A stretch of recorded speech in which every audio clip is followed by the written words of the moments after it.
নমস্কার, আমি মৌমিতা। আপনারা দেখছেন কুকিং লাইভ।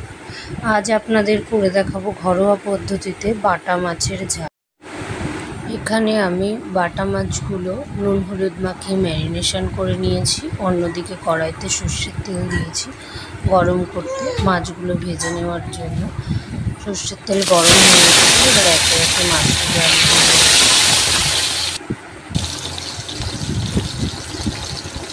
মাছগুলো ভাজা হতে থাকবে। অন্যদিকে মশলার পেস্টটা বানিয়ে নেব। দিয়ে দিয়েছি মিডিয়াম সাইজের একটা টমেটো কুচি, দিয়ে দেবো ওর মধ্যে 4-5টা কাঁচা লঙ্কা, কিছুটা পরিমাণ সর্ষে দিয়ে আমি একসাথে মিক্সিং জারে পেস্ট করে নেব। মাছগুলো প্রায় ভাজা হয়ে গেছে আমাদের, দেখুন ভাজার পর কি সুন্দর কালার এসেছে। এরপর ওই ভাজা সর্ষের তেলের মধ্যেই দিয়ে দেব একটু কালো জিরে, দিয়ে বেটে রাখা মশলাটা দিয়ে দেব।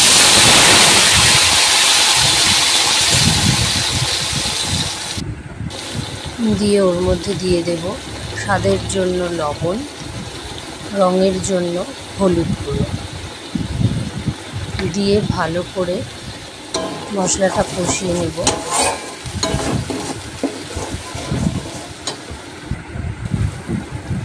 মশলাটা আমাদের প্রায় কষানো হয়ে গেছে। এবার ওর মধ্যে দিয়ে দেব উষ্ণ গরম জল।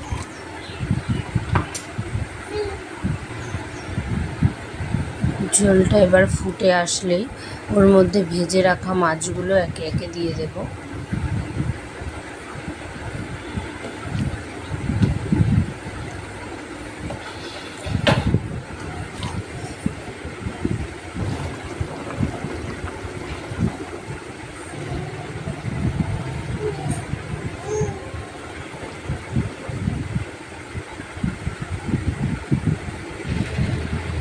মাছের ঝালটা আমাদের হয়েই এসেছে।